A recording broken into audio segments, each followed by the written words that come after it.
be performing a cutting from Act 4, Scenes 5 and 7 from Hamlet by William Shakespeare. King Hamlet is murdered by his brother Claudius, who inherits the throne and marries the king's wife, Gertrude. After which, Prince Hamlet sees a ghost of his father, asking him to avenge his death. Hamlet feigns madness as he devises a plan to kill his uncle. King Claudius, also fearing for his life, devises a plan to kill Prince Hamlet. Hamlet visits his mother's room to confront her about her involvement in the murder of his father. Polonius, the Lord Chamberlain, hides in her closet to protect her from the unknown behavior of her crazed son. Hamlet, hearing a noise and believing it to be King Claudius, stabs him through the fabric, killing Polonius. Polonius' son, Laertes, returns to Denmark in a rage over the death of his father, and Polonius' daughter, Ophelia, who has already lost the love of Hamlet, goes mad at the now loss of her father. As this scene opens, Ophelia has come to talk with the queen, who has been warned about her current emotional state.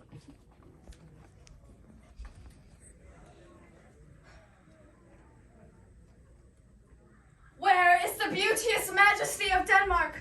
How now, Ophelia? How should I, your true love, know from another one? By his cockle hat and staff, and his saddle shoon. Alas, sweet lady, what imports this song? Say you? I pray you mark. He is dead and gone. At his head a grasping turf. At his heels a stone. Ophelia. Pray you mark.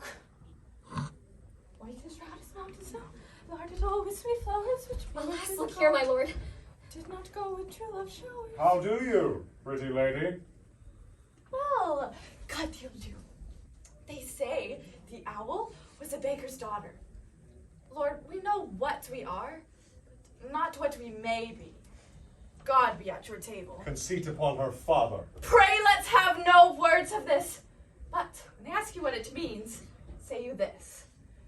Tomorrow is St. Valentine's Day, all in the morning betime, and I am made at your window to be Pretty your time. Ophelia!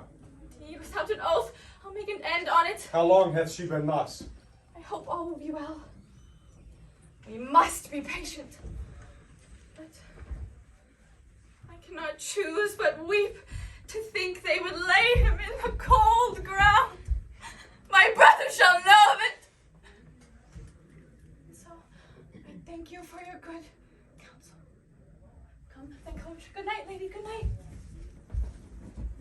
Oh, this is the poison of deep grief. It springs all from her father's death. Oh, Gertrude, when sorrows come, they come not in single spies, but in battalions. Where is the king? Where is he? Alack, what noise is this? Attend. O thou vile king, Call me, give good me my Laertes. father. What is the cause, Laertes, that thy rebellion looks so giant-like? Let him go, Gertrude. Tell me, Laertes, why art thou thus incensed? Let him go, Gertrude. Speak, man. Where is my father? Dead. But not by him. Let him demand his fill. How came he dead? I'll not be juggled with. I am guiltless of your father's death, and am most sensibly angry for it. It shall as level as to your judgment, peer as day does to your How eye. now? What noise is that? And in his grave finds many a tear. Dear maid, Fare you well, my dad. kind sister, sweet Ophelia.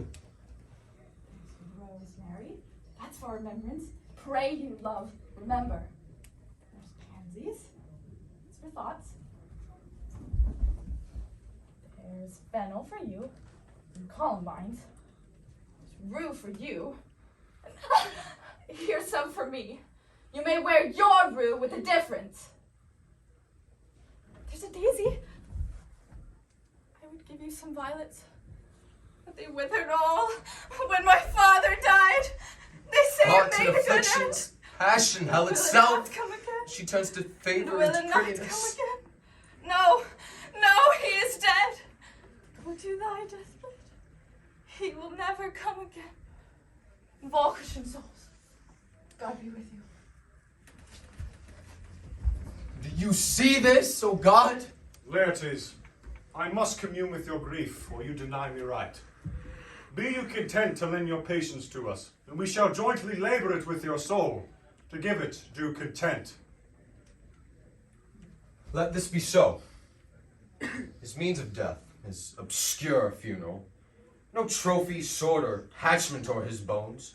No noble right or formal ostentation. Cry to be heard as 'twere from heaven or earth, that I must call 't in question. And so you shall. And where the offense is, let the great axe fall. I pray you, go with me. In scene 6, King Claudius calms Laertes and assures him that Hamlet is to blame for his father's death. Now, a messenger brings King Claudius a letter. Laertes, you shall read them. Claudius, high and mighty, you shall know I am set destitute on your kingdom. Tomorrow shall I beg leave to see your kingly eyes, first asking pardon thereunto, the account of my strange and more sudden return.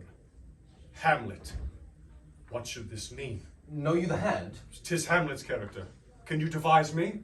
I am lost in it, my lord. But let him come. It warms the very sickness in my heart, that I shall live and tell him to his teeth, thus didst thou. Laertes, will you be ruled by me? Aye, my lord, so long as you do not o'errule me to a peace. I will work Hamlet to an exploit. Now ripen my divide, but by the which he should not choose but fall. And by his death no wind of blame shall breathe, that even his mother shall uncharge the practice and call it accident. I will be ruled, my lord, the rather you could devise it, that I might be the organ. It falls, right? 2 months since here was a gentleman that gave you such a masterly report for your art in your defense, and for your sword most especial, that he cried out 'twould be a sight if one could match you. Sir, this report did Hamlet so envenom with his envy, that he could only beg and wish his sudden coming, or to play with you. Now, out of What this. out of this, my lord? But stay. What noise?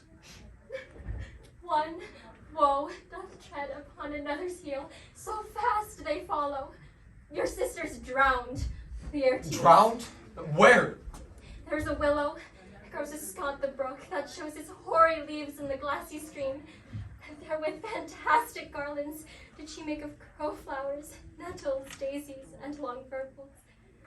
There on the pendant boughs her crownet weeds, clamoring to hang an envious liver broke, would down her weedy trophies, and herself fell into the weeping brook.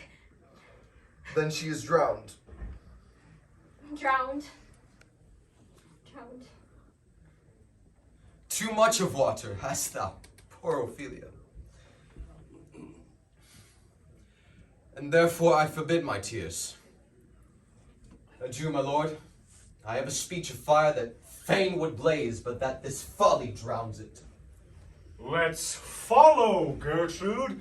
Oh, what I had to do to calm his rage. Now I fear this will give it start again. Therefore, let's follow.